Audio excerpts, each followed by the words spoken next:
I just couldn't believe it. It was her. The woman of my dreams was standing just 10 feet away from me at the copy machine, staring at me. Me, of all people. Her hair was red and her eyes were blue. She was the true mock-up of an angel if there ever were one. She had never noticed me before, yet here I was minding my own business, and now she was staring at me. Some may have called her stare a disturbed and angry one, but I could tell she felt the same way about me as I did for her. Sure, I may have been staring at her first, and that may be what caught her attention, but I could see the yearning in her eyes. She wanted me. For months I had watched her from the safety of my small but quaint cubicle. I knew every detail about her life. Every single one. I knew when she had lunch, who her friends were, who she talked to, who she liked and disliked, and where she would be at any given moment of the workday. I even knew where she and her husband lived, as she and I both took the same bus to work. I didn't own a vehicle, and her husband took their car to his place of employment every morning. Even on the long bus ride to work, she never so much as batted an eyelash in my direction. But today was different. This was my chance. I smiled at her as she made a somewhat perturbed facial expression towards me. She then looked away in a seemingly disgusted motion. Love is a strange mistress. My mind was now racing with an unending plethora of emotions coupled with large quantities of dopamine. My synapses were firing at an alarming rate as I stood up and started walking to the copy machine. I felt such a strong need to reach out and touch her. Just before I took my final step in her direction, my boss came over and pulled her aside to discuss some work-related issues. My march was impeded, but the ever-growing desire in me remained constant. I needed to see her. Although we went to work at the same time, she always left an hour before I did, just in time to catch the last bus. I would usually have a coworker bring me home. Sometimes in the summer I would even travel by bicycle. Right now, however, it was the middle of winter, and there was a storm coming tonight. A very big one. I would have to find a ride to my house. By the time I finally punched out, my emotions were haywire in a reckless sense of longing. I truly had to see her again. She was waiting for me.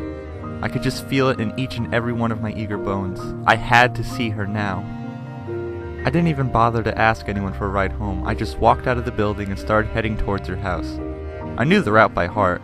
I didn't have a jacket or a hat, but it was warm. It must have been love. What else could it have been? Surely it wasn't my button-up short-sleeve shirt or my tie. I knew it wasn't my khaki pants. It must have been love. I had a warm sweater of love to keep me safe from the bitter, cold air of winter. I was not only warm, but elated at the same time. I was going to march all the way to her house so we could finally be together. My plan was perfect, much as she was. I guessed that it would take me 3 hours to get to her house, as she lived roughly 10.5 miles from work. With this in mind, I made long and firm strides in the hope of minimizing the amount of time it would take me to reach her. While walking down Main Street in this fashion, I noticed a lot of the shops closing up for the night due to the approaching blizzard. One of these shops was the local florist. An idea sprang to my aroused mind. I couldn't show up at her house empty-handed. That just wouldn't be right. I needed a gift, one that would profess my love for her in material form. I needed a rose. I pushed the door open just as the florist was about to lock up. I startled the hell out of her. I grabbed the nearest rose I could find, threw some money down on the counter, and left in a haste. I had a mission, after all. I started power walking towards her house once again, hoping I would beat the storm there. Before making it too far, I felt a sharp pain in my head. I looked down and saw droplets of blood splattered across the ground. It was the rose. I must have grabbed an uncut one, thorns and all. My palm was now bleeding profusely, but I kept walking. It was merely a wound garnered while attending to the affairs of the heart. I was focused on the bigger picture.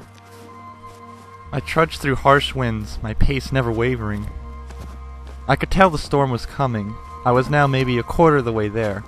It was then that I felt snow. It began falling at a swift and steady rate, making it almost impossible to see in front of me. Still, I pressed on. My love for this woman was insatiable and desirous. I needed her. I absolutely needed her. I walked and walked, feeling the sting of the snow on my bare face. After an hour or so, I noticed the mark on my arm. It was beginning to turn black. This was the onset of frostbite, I guessed. This in no way slowed me down. I still had my sweater of love keeping me warm every step of the way. I neither felt the chill in my arm, nor did I care about the risk to my health. I had made up my mind, and it could not be altered. Not by a human, or by the frozen forces of Mother Nature herself. My arm became blacker and blacker as I walked. My other arm started becoming discolored too. I can only assume my face was as well. This did not bother me in the slightest. I only cared about the task at hand. As the gusts of wind turned harsher, I clenched the rose harder with my now gray hand. I was determined, more so than I had ever been. After another long and treacherous hour, I finally arrived at her street. This was it. My love would finally be reciprocated. I could hardly contain my excitement as I made my way over to her house. Luckily, her husband wasn't home yet. The lawn was covered in snow, but I could still see the stone walkway leading to the front door. I took a step onto it, but quickly fell to the ground, slipping on a sheet of ice. I landed on my arm. I didn't feel anything, but I'm sure that I broke it, as I couldn't move it one bit. I stood up and kept walking, calling out to her as I did. I hoped that she would hear my shrieks and come running out to see me. Just then, the front door to her house opened, and she walked out, proving my cries to be effective. She said nothing. She simply looked at me with the most frightened look I had ever seen. She raised her hand over to her mouth in shock of what she was witnessing. I reached up and presented her the rose. My voice was tired from yelling her name, but I managed to offer her a couple of words. For you.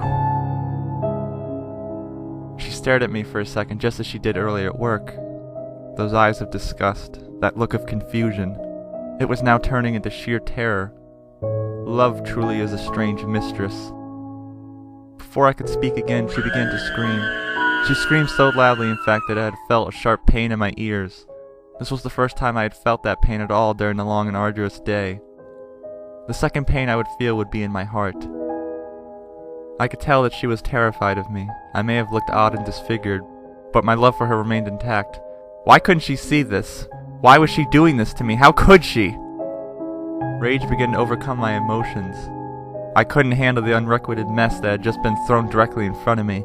I could now feel the bitter coldness of the storm. I was now aware of my frostbitten skin as well.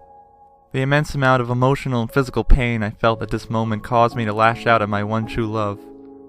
Using my good arm, I took the rose, thorns and all, and started beating her with it. I slashed open every inch of beautiful skin that I could see. As the blood dripped from her defenseless body, she screamed once again.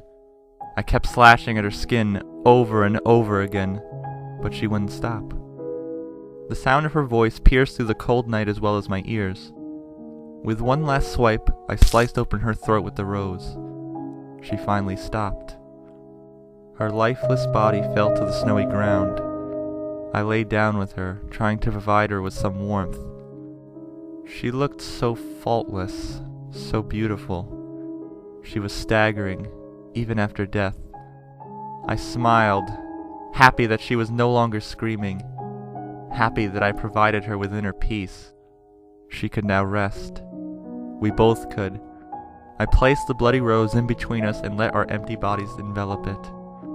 I looked at her eyes once more before closing mine.